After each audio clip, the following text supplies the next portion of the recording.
Have you ever stood at the edge of a great achievement, a new relationship, a healthier life, and then, for no logical reason, taken a step backward? Have you ever meticulously built a ladder to your goal, only to kick it out from under yourself just as you were about to reach the top? This isn't just bad luck. It isn't a lack of talent. It is an act of intricate, unconscious design. You have met the enemy, and it is you. We are told to fight external obstacles, to hustle, to grind against the world. But what do you do when the war is internal? When the saboteur isn't a competitor or a critic, but a voice inside your own head that whispers, convinces you to stay right where you are, in the familiar misery you claim you want to escape. This is self-sabotage, and it is one of the most baffling and painful experiences of the human condition. Psychologists like Sigmund Freud and Carl Jung gave these impulses names, like the death drive, the repetition compulsion, or the shadow. Deep, primal forces that drive us toward self-destruction, toward recreating the very pain we seek to heal. They showed us the why, the deep, murky origins of this behavior. But for the how to fight back, how to build a fortress against this internal enemy. For that, we turn to the ancient Stoic philosophers. Men like Marcus Aurelius, who was not a psychologist in an office, but an emperor on the battlefield of his own mind, fighting these same wars every single day. They were the original architects of the mind, and their blueprints offer us a way out. Before we can build, we must first survey the land. We must understand the psychology of why we do this. First, we sabotage ourselves out of a deep fear of the unknown. Your current life, no matter how dissatisfying, is a known quantity. Your brain can predict its pains and its frustrations. Success, on the other hand, is new territory. It brings new challenges, new expectations, a new identity. The mind often prefers the comfort of a familiar hell to the anxiety of an unknown heaven. Second, there is the deservingness gap. Deep down, a part of you may not believe you are worthy of the success you seek. This is the shadow Jung spoke of, a part of us that holds our insecurities and past shames, and it will unconsciously engineer failure to prove its own belief that you are not good enough.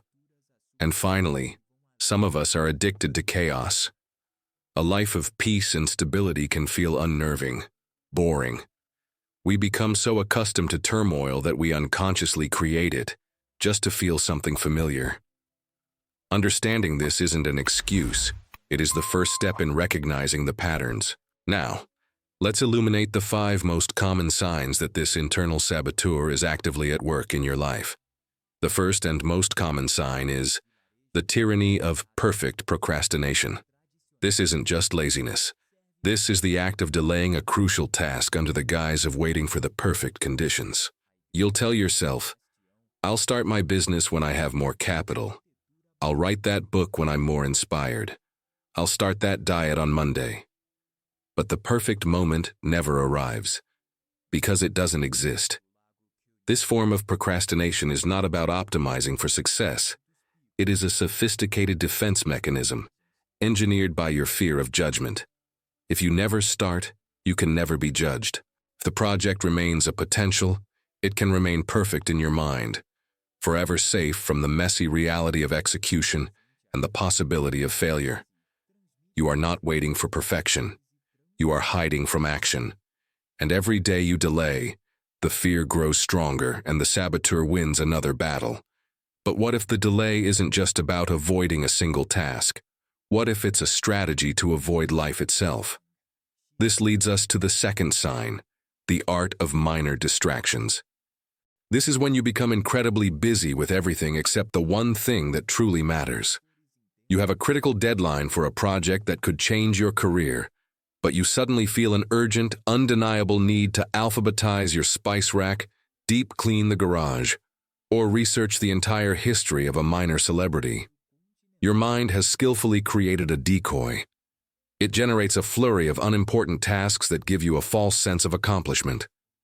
You get the satisfying dopamine hit of crossing things off a to-do list, all while your most important life goals wither from neglect. The saboteur loves this tactic because it allows you to lie to yourself. You can say, "I'm not lazy, look how much I got done today." But you know, in the quiet moments late at night, that you were just rearranging deck chairs on a sinking ship. Mastering these trivialities feels productive. But this next sign is far more insidious because it doesn't just affect your work, it poisons your connections with others. Sign number 3 is chronic relationship detonation.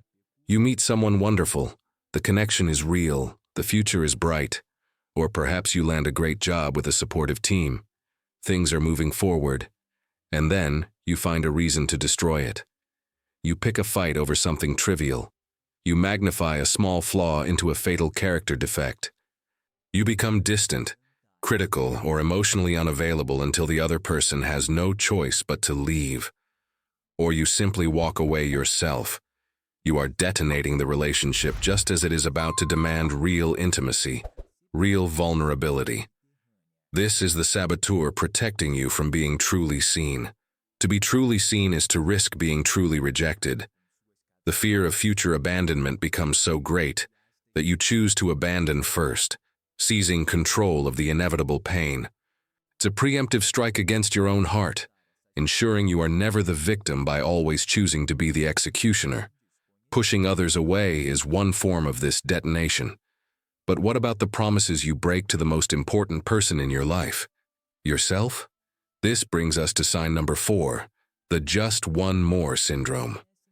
This is the intellectual cousin of procrastination. It's the endless pursuit of preparation that prevents you from ever entering the arena. You tell yourself, "I just need to read one more book. I just need to take one more online course. I just need to get one more certification before I'm ready." On the surface, this looks like diligence. It feels wise, but it is a trap. The saboteur has convinced you that you are not yet enough, that you need more external knowledge to compensate for an internal lack of confidence.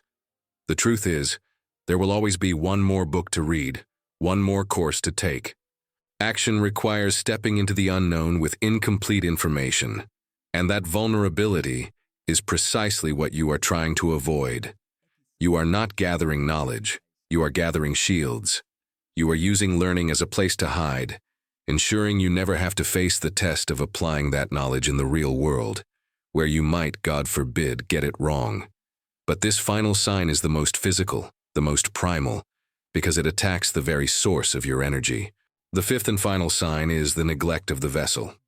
As a major opportunity or challenge approaches, a big presentation, a final exam, a new venture, you begin to systematically dismantle your own physical and mental capacity.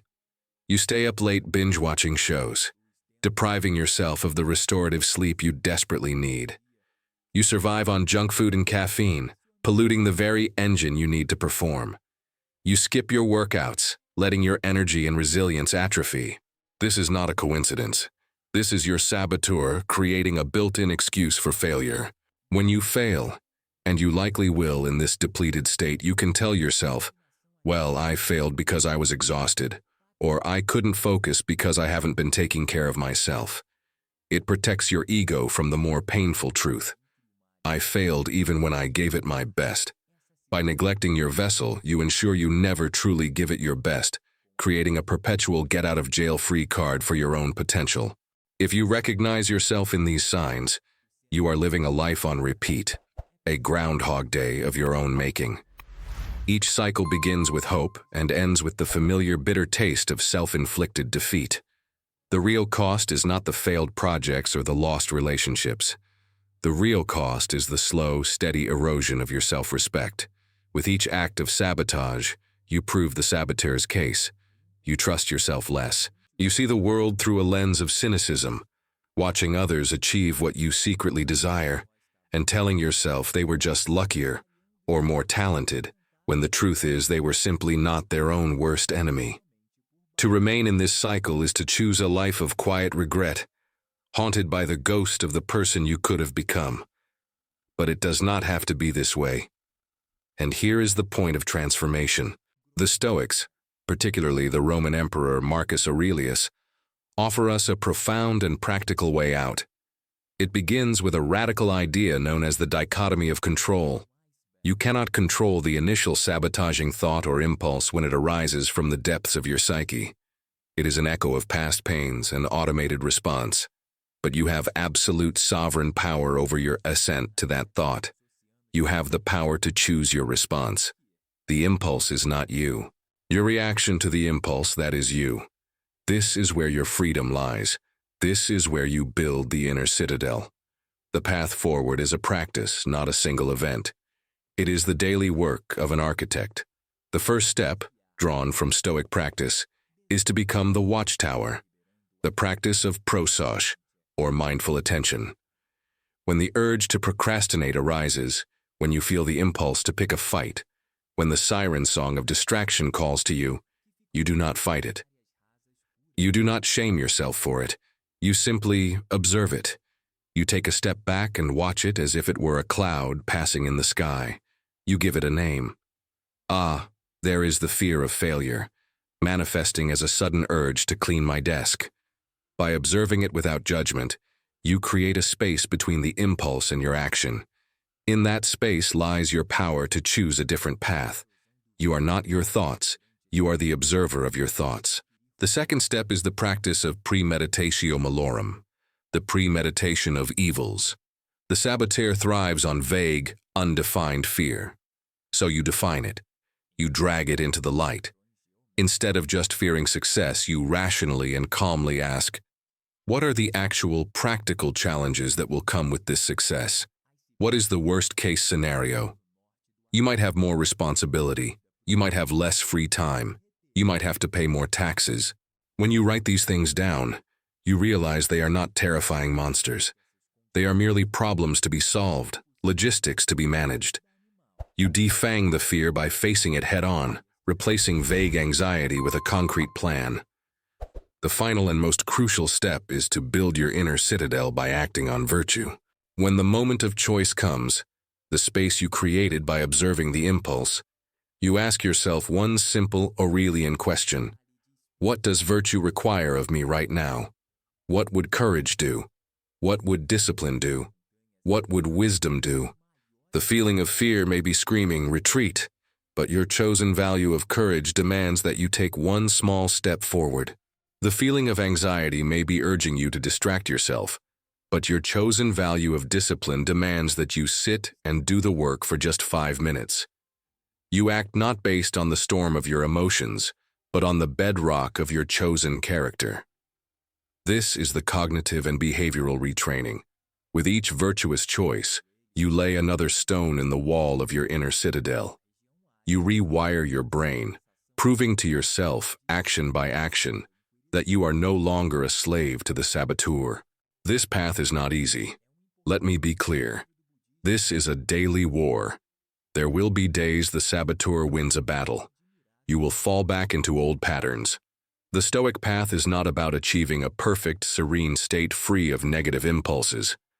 It is about the relentless daily practice of observing, choosing, and acting. It is about getting up one more time than you are knocked down. It can feel lonely at times because you will cease to participate in the common language of excuses and complaints that bind so many people together. You will have to take radical responsibility for your own life, and that can be a heavy burden. But in that burden lies the ultimate empowerment. You are not trying to kill the saboteur or eliminate the shadow. That is a war you can never win. The goal is integration. It is to recognize that this part of you, this fear, is a part of your story, but you do not have to let it be the author of your future. By practicing these Stoic principles, you become the hegemonicon, the ruling faculty of your own mind. You put the saboteur in its proper place, a passenger, not the pilot. This is the essence of becoming the architect of your own mind. You take the very material of your deepest fears and weaknesses, and you use it as the foundational stone to build a life of strength, purpose, and genuine freedom. If these explorations into the architecture of your mind resonate with you, ensure you subscribe and click the notification bell so you don't miss our future deep dives. We all have a saboteur. The question is whether we recognize it. What is the one act of self-sabotage you will commit to observing without judgment this week? Declare your intention in the comments below. The act of writing it down is the first step in taking your power back. The obstacle is the way, and the saboteur within you is the ultimate obstacle. Turn it into your greatest path.